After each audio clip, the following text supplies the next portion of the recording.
Hi Aries, kumusta po kayong lahat? So yan Aries, maraming salamat po pala sa walang sawang pagsubaybay sa ating pong mga reading. And kung ikaw ay bago pa lang sa ating channel, mag-subscribe na po kayo. Then i-click mo na rin yung ating notification bell para lagi kang updated sa ating mga bagong upload. And guys, sa mga interested pala sa ating private reading ay nasa description box below lang po yung link. Message nyo lang po ako. So tignan natin.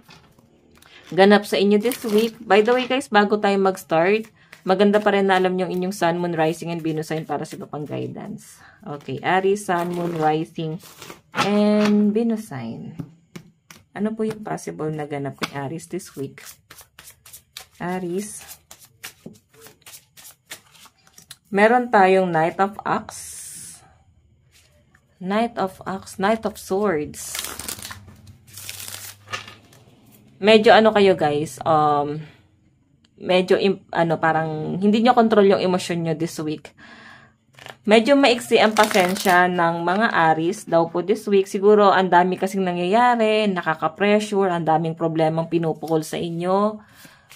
Parang ikaw lang yung may solusyon, parang ikaw lang yung magde-decide, no? Or ikaw lang yung nakikita nilang solusyon do sa problema. Okay, kung makita nyo guys, pressure tong energy ng Knight of Knight of Swords, Knight of Axe, no? And ang horse kasi guys, diba, kung iisipin nyo, lagi silang may takip sa mata kasi masyado silang distracted, no? Hindi sila nakakapag-focus sa goal nila. So, parang nakikita kita dito na someone na gusto mag-focus dun sa goal mo. Meron kang gustong mangyari sa future pero hindi mo siya nasisimulan kasi ang daming problema, ang daming distraction, ang daming ganap na hindi nyo naman sana talaga na problema, pero ikaw yung parang mas nai-stress dito sa siguro problema ng iba. Okay? Maraming dumidepende sa inyo. Tingnan pa natin. Meron tayong 7 of Cups. So, pag sinabing 7 of Cups, opportunity, choices, may nakikita ko guys, maraming opportunity paparating sa inyo. Pero hindi mo siya guys masyadong ma-appreciate kasi nga distracted ka sa problema mo. So parang, ito yung parang magiging focus mo talaga. Kung ano man yung problema. And ito naman guys, 7 of Cups. May nakikita ko sa inyong maraming opportunity. Parang ikaw yung gagawa ng tadhana mo eh. So, kung gusto mo may mabago sa lifestyle mo, kung gusto mong merong mabago sa buhay mo, kailangan meron kang gawin sa tadhana mo. Kailangan simulan mo na to. Okay? Kasi yung pinapakita sa akin guys, medyo nakaka-alarma yung mga nangyayari na nauobliga ka sa bagay na hindi mo naman talaga kinakargo. Hindi mo naman talaga problema. Hindi mo na kailangan pang isipin. So, medyo pressure ka sa mga problema. Parang ikaw iwas na iwas ka sa problema pero ibang tao yung nagbabato nun. So, ikaw hindi ka makapag-focus sa dapat mong gawin. Dapat di ka na nai-stress eh. Ganun yung nasa-sense ko po dito. So, by the way, tignan pa natin.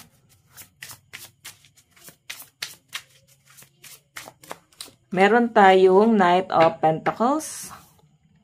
So, pag sinabing Knight of Pentacles, guys, ano to eh? Medyo may mga delay, hindi ka makapag-decide, hindi mo kayang magbigay ng parang false hope, ganon. Ayaw mo nang may nag-a-assume, no? Especially sa love life mo. Siguro ikaw yung tipo ng tao na play safe, no? Ayaw mo nang masyadong ma-attach, ayaw mo na may taong nag-a-assume ng sobra sa inyo. And kung ikaw ay single, nandun ka sa point na yes, medyo flirty naman talaga ang mga Aries. Pero hanggat maaari, hindi mo naman ginusto yon, no? Ikaw masyado ka lang concern, masyado ka lang malambot. Then, ibang tao yung nagbibigay ng meaning sa kung paano mo sila guys tratuhin. Ngayon, may nakikita ko dito guys, Knight of Pentacles kasi, pagdating sa love life mo to. Okay?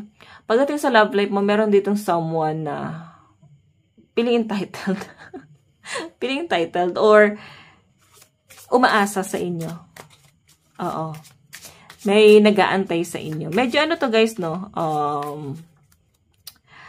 Medyo defensive yung energy. Kumbaga, alam niya naman kung ano talaga yung sitwasyon or ba't bigla siya nasasaktan? Basta bigla niya nalang nararamdaman to. Ba't bigla siya nasasaktan? Medyo emotional, medyo sensitive. Ramdam mo parang bakit siya nagkakaganon? Medyo ang weird, no?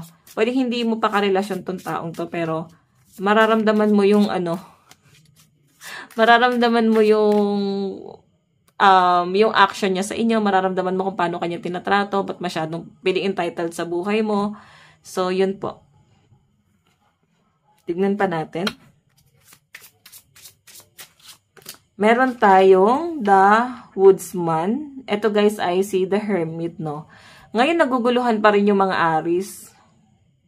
Possible na hanapin mo yung sarili mo this week. Nahirapan ka ng huminga, nahirapan ka na sa problema mo patong-patong. Parang di mo na alam kung sa lulugar. Nakikita ko sa inyo guys yung matinding stress. Okay? Gusto mo ng someone na parang sasalo sa inyo sa problemang kinakaharap mo ngayon. Yun yung mas nasasagap ko dyan. Pero parang walang umiintindi pa sa inyo sa ngayon. Okay? Parang feeling mo wala kang sandalan, wala kang malalapitan, kahit sa person mo hindi mo masabi, kahit sa family mo hindi nyo masabi. So, pwede meron kang kinakaharap na problema na parang sasarilinin mo. And may papasok pa sa buhay mo na someone na sobrang na-attract talaga sa inyo. Sobrang nagustuhan ka talaga nitong taong to. Meron tayong 6 of Pentacles. Ito guys ay pagdating sa sobra-sobrang pagbibigay. Siguro guys, yung iba sa inyo, sobra-sobra kapag sa pagbibigay, medyo hindi mo na nakontrol. Sobra ka sa pagiging mabuting tao, sobra ka sa pagbibigay, sobra ka sa pagiging concern. So, yung mga dapat ay tulong lang para sa kanila sa yung ginagawa mo hanggang sa parang naging obligasyon mo na sila.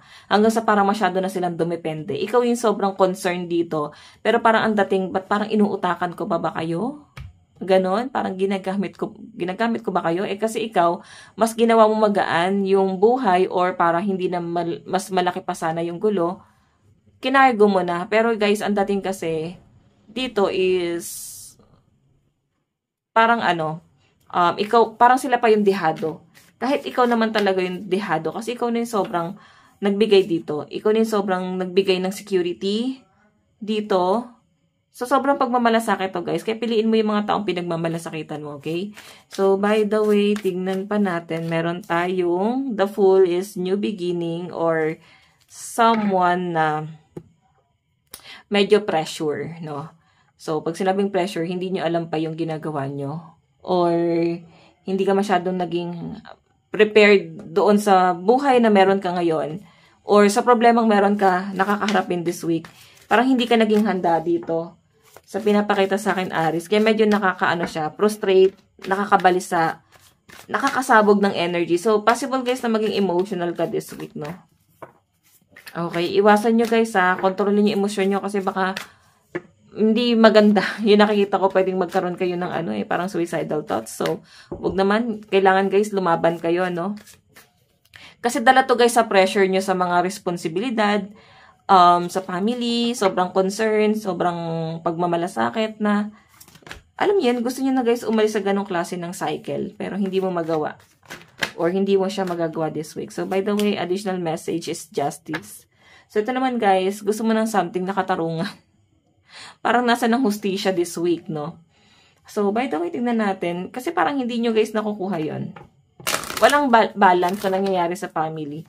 Tingnan natin ang inyong advice. Meron tayong relax. Ayan, try mo maging kalmado kahit nakaka-stress na. Siguro iba sa inyo, paano naman kakalma kung mismong stress yung lumalapit sa inyo, tapos bubungangaan ka pa, tapos ang dami pang nakakarinding salita. Ganun eh. So, by the way guys, ito lang po ang inyong reading. Maraming salamat. God bless and love you all. Bye-bye!